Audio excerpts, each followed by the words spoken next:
দিনাজপুরের বিরামপুরের শেয়ার হোল্ডারদের দ্বন্দ্বের জেরে FM এগ্রো ফুডস লিমিটেডের তালা ভাঙচুর ও নতুন তালা ঝুলিয়ে দেওয়ার অভিযোগ উঠেছে। এই ঘটনায় প্রতিষ্ঠাতা চেয়ারম্যান মাহবুব আলম চৌধুরীর পরিবারের সদস্যরা শেয়ার হোল্ডার আসাদুজ্জামান আসাদের বিরুদ্ধে অভিযোগ করেছেন। অভিযোগে বলা হয়, শেয়ার হোল্ডার আসাদুজ্জামান আসাদ পুলিশের উপস্থিতিতে কোম্পানির তালা ভেঙে নতুন তালা লাগান। এই সময় থানার ওসি আতাউর রহমানও ঘটনাস্থলে উপস্থিত ছিলেন। এই মিলের যারা শেয়ার পার্টনার তারা সকলে আসার পরে আমি গেট খুলতে নাকচ করলে তারা আমাকে হুমকি দেখায় যে পুলিশ দিয়ে উঠাই নিয়ে যাব। ওনাদেরকে রিকোয়েস্ট করছিলাম যে আমাদের মহাজনের ছেলে বা মালিকের ছেলে FM এগ্রো ফুডস লিমিটেডের চেয়ারম্যান, তার ছেলের কাছ থেকে আমি অনুমতি নিয়ে তারা গেটটা খুলবো এইরকম কথা বলছিলাম, কিন্তু তারা শোনেনি। আমাকে হুমকি ধামকি দেওয়ার পরে আমি ভয় পেয়ে গেটটা খুলে দেই। তো পরবর্তীতে ওনারা ভিতরে ঢুকে আমাদের মিলিং সেকশনের যে গেট, মেন গেট 1 নম্বর গেটের তালা ভেঙে তারা ভিতর ঢুকছে। পেটি গোডাউন বলে যাকে, সেই গোডাউনে গেছে যে ওখানকারও মেন গেটের তালা ভেঙে তারা ভিতর ঢুকছে সহ। আমি আবার গেলাম ওখানে, যাই আমাকে বলতেছে ডাইরেক্ট, তোমার এখানে কি? আমি বললাম স্যার এখানে তো এই ঝামেলা চলতেছে, তো আমাদের ডিউটিতে আর কি 15 জন এক্সট্রা ভাবে ওরা ডিউটিতে রাখিছে, তো নাম জানি না। আমাকে ডাইরেক্ট বলতেছিল অ্যারেস্ট করো। হ্যাঁ, ওসি সহ আমাকে আর কি ওসি আমাকে দেখাই দিচ্ছে যে ওকে অ্যারেস্ট করো। আমি তারপর আবার ফির বললাম স্যার কেন আমাকে অ্যারেস্ট করবেন? তারপরে আমাকে বলতেছে তুমি এই মেলের কে? আমি বললাম স্যার আমাকে ওরা আর কি চেয়ারম্যান তাছাড়া আমাদেরকে আর কি 15 জন এক্সট্রা ভাবে আর কি মেলের দায়িত্ব আমাদেরকে আর কি ডিউটিতে রাখিছে বলে টলে তারা চলে গেল। যায় তারা ডাইরেক্ট তালা ভাঙা শুরু করে দিছে। এই ঘটনায় পরিবারের সদস্যরা সুষ্ঠু বিচার চান। আমার বাবা এই প্রতিষ্ঠানের প্রতিষ্ঠাতা চেয়ারম্যান মাহবুব আলম। আমাদের কোম্পানির শেয়ার পার্টনার্সরাই ওনারা আমার মায়ের নামে হুট করে না জানিয়ে মামলা মোকদ্দমা করেছে। আমরা শেয়ার পার্টনার্সদের মধ্যে সমস্যা হতেই পারে, তারা আমাদের সাথে বসে কথা বলতো। মিসকমিউনিকেশন করে তারা আমার মাকে এভাবে হুট করে মামলা মোকদ্দমায় যাওয়ার কোনো প্রয়োজন ছিল না।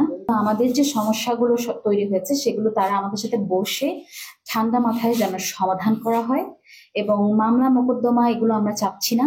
আমরা চাচ্ছি তারা যেন ঠান্ডা মাথায় বসে এটা সমাধান করা হয়।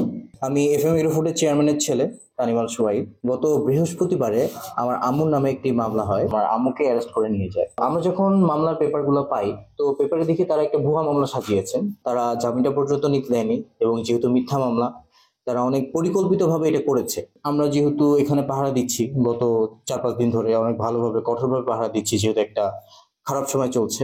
তো এখানে আমরা তালার ব্যবস্থা করেছি, প্রত্যেকটি গেটে গেটে তালা লাগানো আছে। তারা জোরপূর্বক তারা ভেঙে, হ্যাঁ, আমাদেরকে কিছু না জানিয়ে তারা ভিতরে ঢুকে তাদেরই কিছু লোকজনকে নিয়ে, আমাদের অফিস স্টাফ ছিল, তারা অফিসের স্টাফ ছিল, আতাউর রহমান তদন্ত ওসি ছিল, তার তত্ত্বাবধানেই আর কি সবাই এসেছেন। কোম্পানির ভিতরে অনেক মালামাল রয়েছে, সেগুলো নিরাপদ রাখতে তালা পরিবর্তন করা হয়েছে বলে জানান শেয়ার হোল্ডার আসাদুজ্জামান আসাদ। এটা অ্যাকচুয়ালি আমি না, এটা কোম্পানি করছে। একটা সিগনেটরি লাগে, সিগনেটরি হিসাবে আমাকে কোম্পানির পক্ষ থেকে সিগনেটরি হিসাবে আমি ছিল। এটা তো আমাদের নীতি নির্ধারক আছেন যারা, এটা তো আমার একক প্রতিষ্ঠান না। এটা পুলিশ এখানে মালটাকে সেভ করার জন্য পুলিশের অর্ডারেই সেটা, মানে যাতে করে কোনো কিছু ইনসিডেন্ট না হয়, দ্যাটস ওয়াই এটা করা। এটা তালা ভেঙে কিছু না, এটা নিয়মতান্ত্রিক ভাবে ওনারা আজকে তদন্তে আসছিলেন, তদন্ত দেখার পরে যেটা হওয়ার সেটাই হয়েছে। ঠিক আছে, এইখানে কোনো ইনসিডেন্ট বা কোনো অন্য খারাপ উদ্দেশ্য নিয়ে, কারণ কোম্পানি তো আমাদের, এটা তো দায়িত্ব আমাদের, তাই না? এখানে অনেকগুলো মাল আছে। এখানে তালা ভেঙে, তালা তো লাগানোরই কোনো রাইট নাই। যেই লাগান, আপনার ঘরে আমি তালা লাগানোর রাইট আছে আমার। বিষয়টা এইরকমই ভাইয়া, অন্য কিছু না। তালা ভাঙার মতো ঘটনা ঘটেনি। তালা পরিবর্তনের সময় মালিক পক্ষের সবাই উপস্থিত ছিলেন বলে জানান বিরামপুর থানার ওসি আতাউর রহমান। তালা ভাঙার বিষয় না, আমরা তদন্তে গেছি, মামলা তদন্তে গেছি। ওই যে মালিক পক্ষরা ওরা আসছে, ওদেরকে ডাকানো হয়েছিল।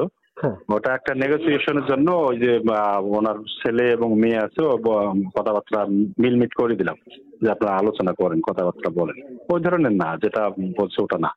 মানে ওই যে মেজর স্যারের সঙ্গে, শাকিল স্যারের সঙ্গে কথা বললাম, উনি আমার সহযোগিতা করছিল।